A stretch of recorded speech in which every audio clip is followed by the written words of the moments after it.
The following program was provided by an independent producer solely responsible for its content. The opinions expressed do not necessarily represent the views of this station, its staff, board of directors, or underwriters.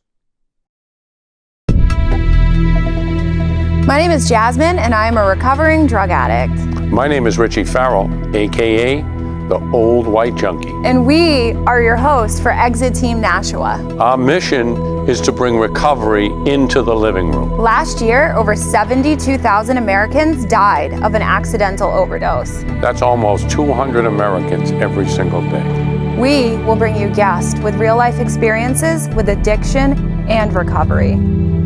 Welcome to Exit Team Nashua. Hi, welcome to Exit Team Nashua. I'm Jasmine, and I am your host. Really excited to be in studio with you guys tonight. I haven't been in studio for 6-7 weeks. So when I do get back in studio, I feel really excited about it. I did my hair really nice for all of you, and then it poured on me. It rained so hard, and I literally just have to walk across the parking lot to get in the building. That I actually have phone damage, and when I call people, they can't hear me. Plot twist: I get a new phone. Yay!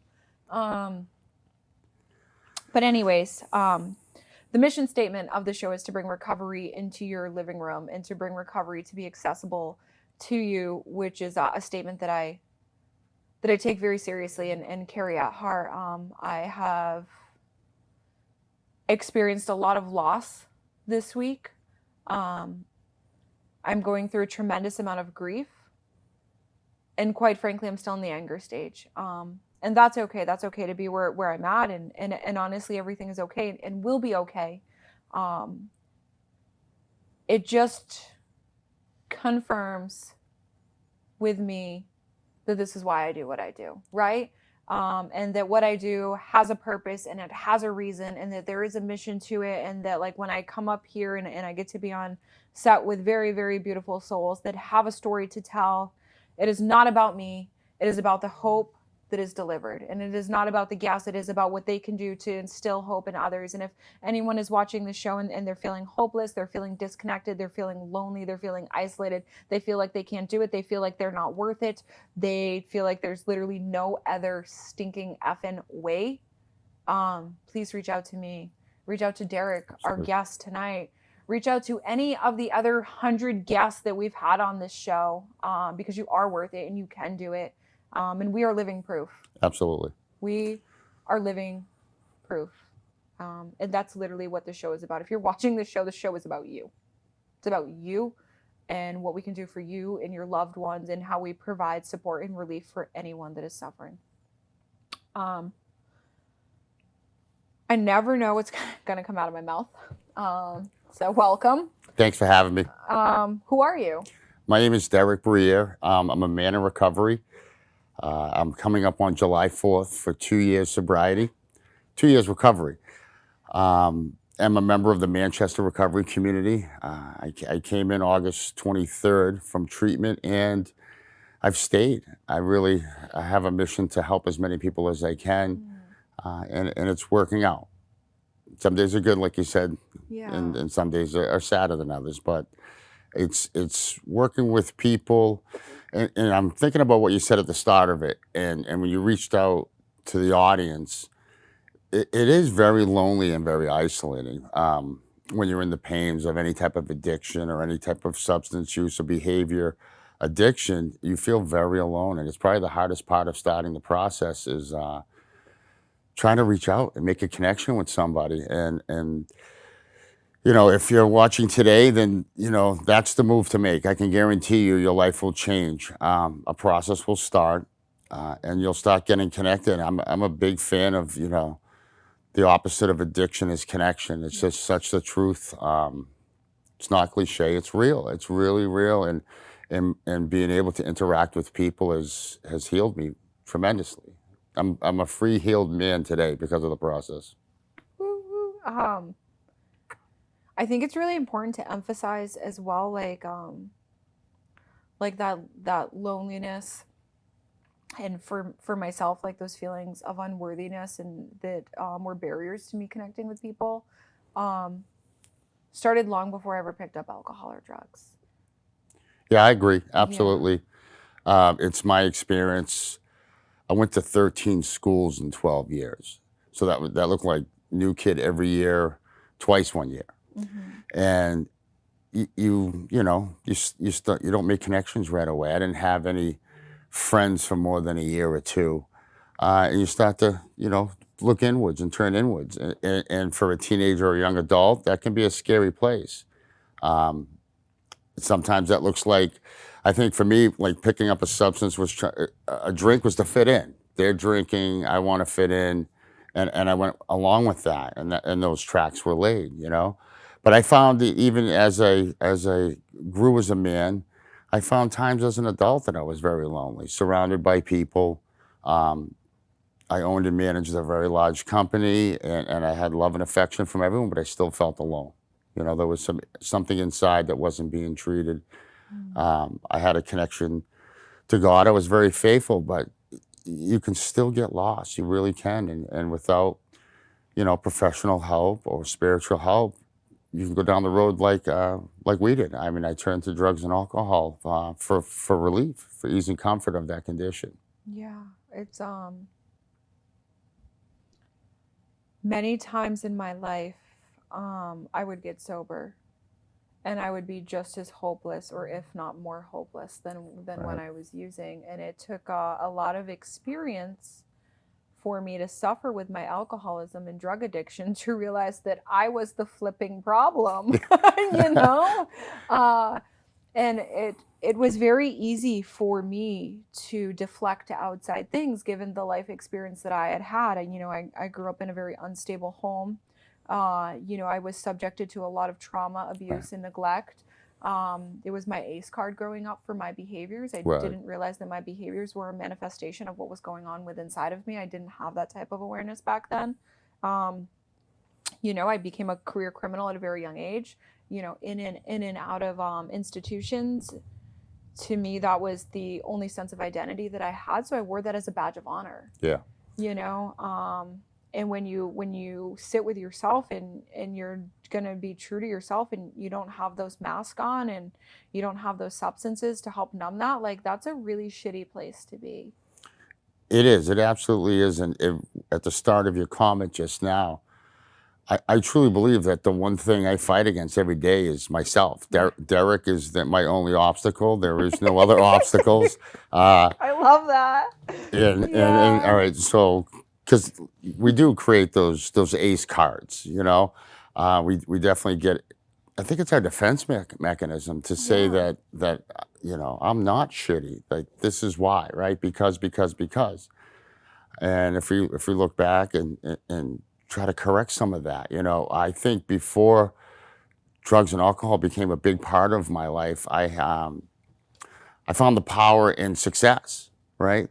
So I could work 19 hours a day and not be home for my wife and kids. And I could get away with certain things because it's like, look what I created, look what I've done. I have a love of affection of all these people.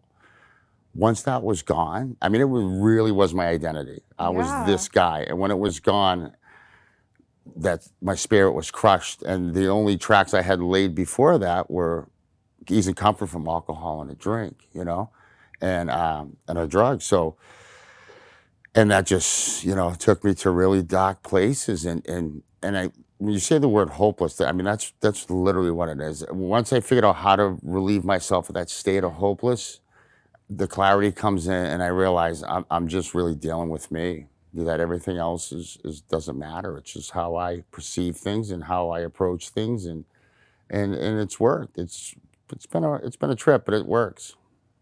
Yeah. I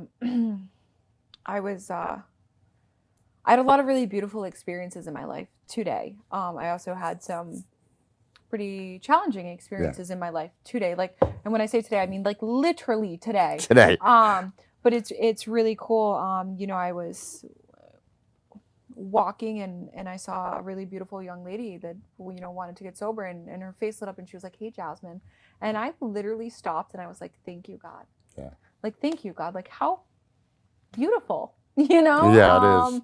It's just, it's really cool. But with that being said is, what I'm driving at here is that's not promised to me. And I see many people struggle with their sobriety and with their mental health and with their spiritual condition. And like, I don't ever project my truth onto anyone. I don't. I learned a very long time ago that like, A, that doesn't help, and B, your truth is not their truth. Absolutely. You know? Yeah. So it's just really important that every day that I honor and embrace and I'm authentic to who I am, and I just embrace who I am at the deepest level that I'm capable of doing. And like, my truth is that like, I'm a vicious alcoholic. Yes. And what that means is that like, left untreated, like I am hopeless. But like, I'm not just hopeless like shooting dope. Like, I'm like in my head crazy in thoughts, the feeling of hope that just is like inside of me. I want to rip my own flesh off, but I can't get away from myself. And so for me, the only way to treat that is a spiritual path. You know, for myself. And so I have to do a lot of work every day. And, you know, sometimes people say to me like, well, like, why are you doing this? You know, you're like 5 years sober. Why are you still going to those stupid meetings? Or why are you still like, why aren't you making X, Y, and Z? You're, you know, 36 years old. Like, why isn't this part of your career your priority? Or why isn't this like doing this? And it's like, literally without what I'm doing, I have nothing. And I firmly and truly believe that. And also what I have recently over the past couple weeks of my life is like the experiences of those that I love that decided to stop working a spiritual path, and like they're not in good places today. Yeah. And like the shirt says, God first, right? So I get up in the morning and it keeps me on this path, like what we call the work, what we call the activities that the meetings you go to and the people that you try to help.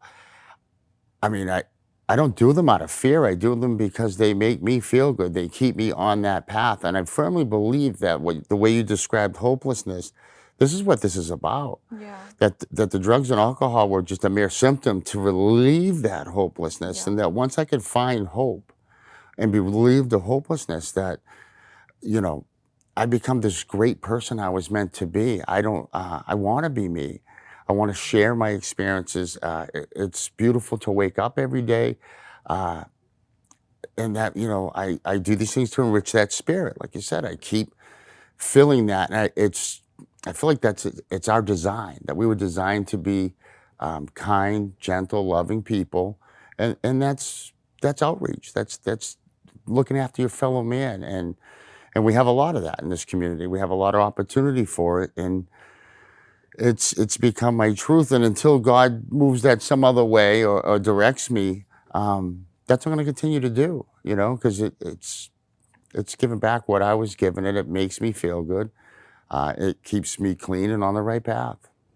For myself, it's like an electric energy charge, right? And you can like, and if you haven't experienced this, just trust me that it's real. Or maybe don't trust me. Shit, go experience it. Right, Even right. better. It's like this electric energy charge that you can like literally feel yourself come alive, you know, being on the beam or whatever you want to call it. And it's just like, when I feel that, when I know that, I'm like, hey, I'm here. I'm doing what I'm supposed to be doing. Every fiber of my being is screaming it and shouting it. And the really cool thing about that is there's no denying it for me, but the people around me, there's no denying it either. Like they can look at me and see in my conviction and how I carry myself, and it just irradiates off me, you know? And to me, that's God's grace. And that's knowing that you're doing exactly what you're supposed to be doing. Like that feeling is like, hey, hello, you're here. Let's do this. Yes. And, you know, everybody has a consciousness, you know, and everybody knows the difference between right and wrong. And for a very long time, honestly, only more recently in my life am I becoming accustomed to doing the right thing. Yes. You know? Absolutely. And I can relate to you because I have friends that I go visit and I fellowship with, and they're in recovery, and we pray the same way. And I walked up to them, and both of them looked at me like, there's something about you today. It's in your eyes. Something's different. Like you said, they can see something's different. I can't feel it. I didn't see it, but they did. I went to go mail a package today. I was mailing a big book of all things to someone in Maine. And as I'm walking by, there's a wallet sitting at the Manchester post office. So I picked it up. You know, old me would have done a bunch of different things with this wallet. I paid to have my package delivered, and I said to myself, where does this go? Does this go to the police station or the post office? So I opened it up, and I saw the gentleman lived in Manchester. I also noticed he only had a couple bucks. So I took my money, put it in the Stop wallet it. today. Oh This my happened today. God. Brought it to his house. What? His wife answered the door. I said, your husband left his wallet. And I was able to get back in the car and take off. And it's just unplanned, spontaneous acts You of literally kindness. gave that person your own money? You got some good karma coming your Yeah, way. the best part is I shared it. I shared that with someone close to me, and she got a call from someone in need. So she opened her wallet. So it got contagious. Yeah. It just started moving like directly within hours. People were helping other people inspired by that. So That's awesome. I I'd just, be so amped if not only someone returned my wallet, but there was more money in it. I'd be like, whoa, this is the coolest thing ever. and that effect on that person, you know, Yeah. what are they going to do next? And it's just living in that wasn't me for years. Even if I had money in my pocket and I didn't need your money, I would still I was going to take it. covet it. I would have threw your wallet in a ditch or something and justified it, but someone would find it and give it back to you. The old drop in the mailbox, Yeah. light of all the money, right? Yes. I did a Wow. good deed. Yeah, No, that's but you took awesome. all the money out of it. No, yeah, it felt good. And I was just like you said, I knew it wasn't a thought. I knew right away what I had to do. Mm-hmm. And that's how I'm relating this to, is that it just comes instinctively. You know, some of our literature talks about it becomes intuitive over time. You can take people who are called bad people and have them repeat good deeds over and over again, and before long they become good people, whatever that's worth. A man that I look up to has recently introduced some vocabulary to me, and when it's not what you say, it's how you say it, right? And I'm a very blunt individual. I'm a straight shooter, but sometimes when you do that, you know, people put their guard up. Yes. You know, and so at times when I do that, it's not effective to helping someone.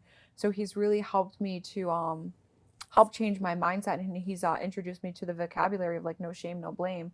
So like, how are you going to go into this? Yes, like they did that, but if you say that to them that way, you know, it attaches like stigma, shame, and all Yes. these other things with it. So like, you know, how are you going to compassionately deliver that message so what you're saying is effective but still holds the depth and weight that it needs to have an impact on someone? My brother Jesse, he's a man in recovery too. Yeah, I see him all over social media. He's 12 years my junior, but my mentor. Yeah. And one of the closings of his talks, he talked about people will, might remember what you say, they might remember what you do, but they absolutely will remember how you make them feel. Yeah. So that can relate to like the pitch, and how you talk to someone is how you're making them feel. You may have their attention more quickly. The shield and the armor doesn't go up, and people will remember that, how you made them feel. Maybe not what you said or what you did that day, but that you made them feel special. That you made them feel good, and that's something I have to desperately work on. I think for someone such as myself, my truth is that people that delivered the message to me soft and gently didn't work for me. I ran all over them. I saw that as weakness. I saw them as easy to manipulate, and truth be told, at the end of the day, I was only hurting myself. Right. And the approach that worked with me was like, sit down, shut the F up. You don't know what you're talking Right. about. And that's what I needed. And I'm very grateful that I got that. But now with having a lot of experience of helping and working with others, I realize you have to know your audience, right? Right. So I realized that, I can't take, don't get me wrong, I definitely still take that approach. But I have to know who I'm talking to and who can handle that, and who I'm going to have a breakthrough with. And I don't always know, because I'm not God, right? Right. Like, I'm not God. I don't always know. I just have my experience of helping others and use my intuition the best I can of, how do I deliver this message today? I think we continually grow. I mean, I look from when I started, I quickly, 6 months into sober living, was on track to start managing. And my mentors for managing used to tell me, meet people where they're at. And I was just like, this is a you have bat. some awesome mentors. I do. Oh my God, I love Dave. I still have dinner with my mentors and anyone I've come in contact with. And and meet people, and I was like, this is just a foreign statement. We're both in the room. I met him right here. This is enough. And Yeah. and I really started this process. Yeah, I'm 3 generations union laborer, right? We come from a rough world, and like you, like I needed to be told this, sit down, shut up, that we know what's best for you. But over time, I'm getting better. I'm getting better. Actually, I had a discussion with my boss today. He says, you're really rough. He says, but we're going to smooth out some edges for you. You know, we're going to help you with this. And I can feel it in myself that I'm not so offended. I'm not so quick to anger. I think some of it is working in this business and being part of this community. We know what the stakes are. And so it's so desperate Right. for us, like, you Yeah. don't understand. Like, if we Right. don't get this or you don't get this, I have a sensation of dead men walking. You know what I mean? Like, the numbers are the numbers. So I get lost in that. But, like, back to your previous comment, what are people hearing? Do the walls come up? So I'm working on that, how to deliver that message to the audience. Yeah, it's challenging. So, we've talked about, your hopelessness. We've talked about, your hope. What is your life like today? Because I've only met you sober. I've only met you in recovery. Yes. But like for our audience to see, you've shared, you've come Yeah. from a pretty dark place, and those feelings of being alone and what it's like to feel hopeless, and you've suffered from alcoholism. You've also been a man of great success at times, but like that success, at the end of the day, you still felt like shit with that Right. success. Yeah. So like, what is life like today for you? So today, I'd say about 3 months ago, I came upon a freedom that I had never had in my life Wow. before. And it's about 18 or 19 months into recovery. I just woke up free. Free of myself, free of anything that was holding me back. And that's allowed me to just celebrate life every day.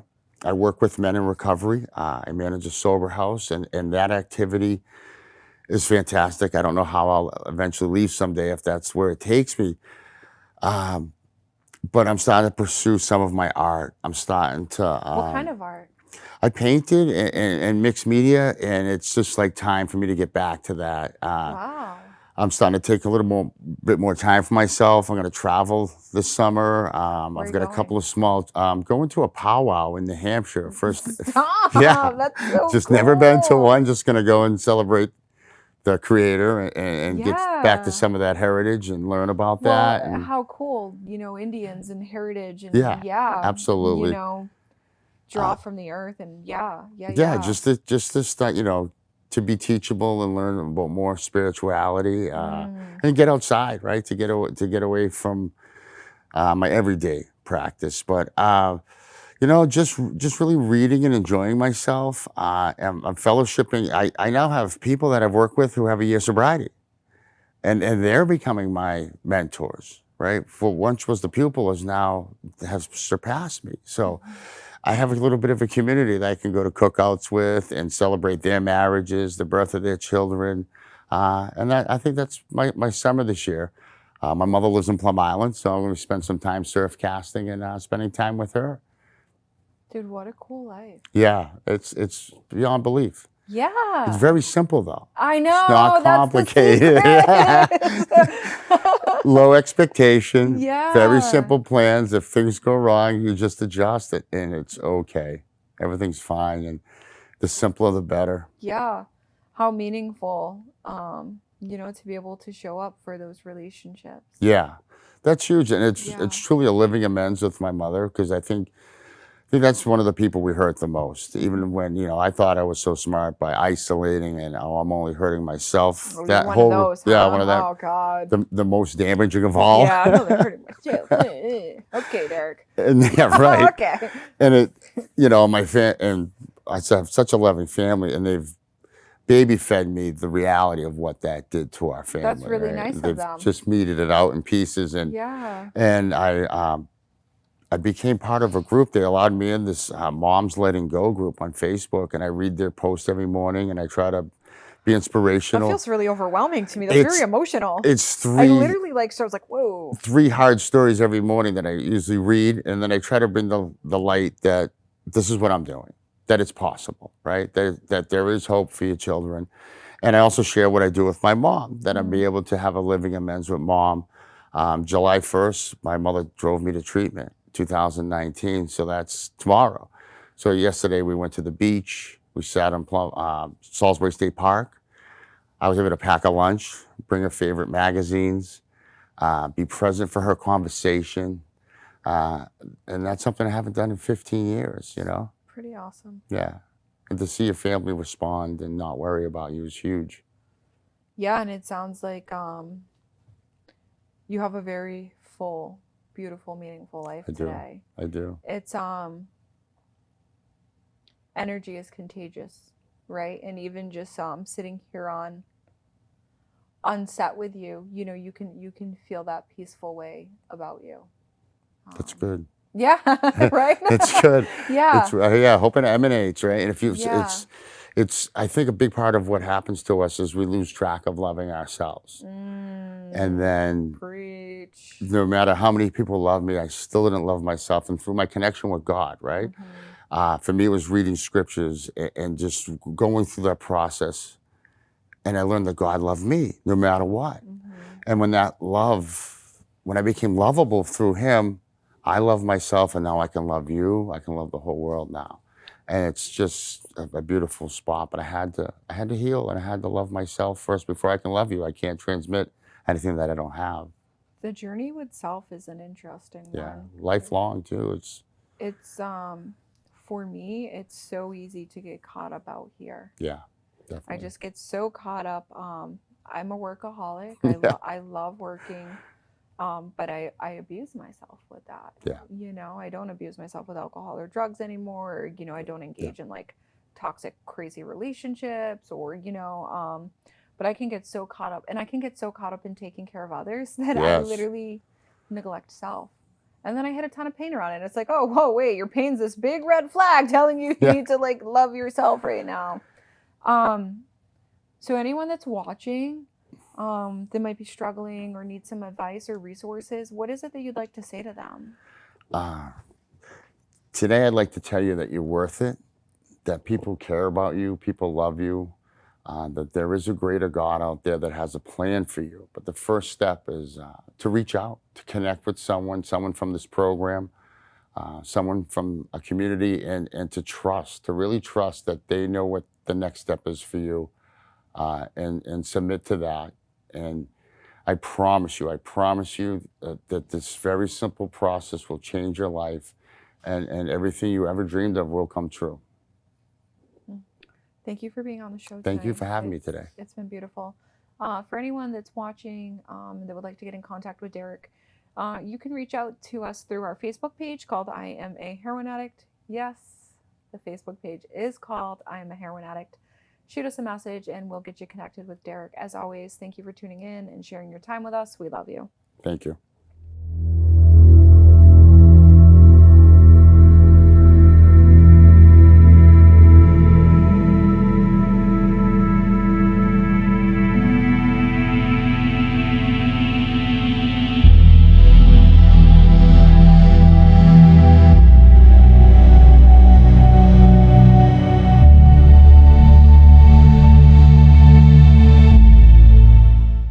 The preceding program was provided by an independent producer solely responsible for its content. The opinions expressed do not necessarily represent the views of this station, its staff, board of directors, or underwriters.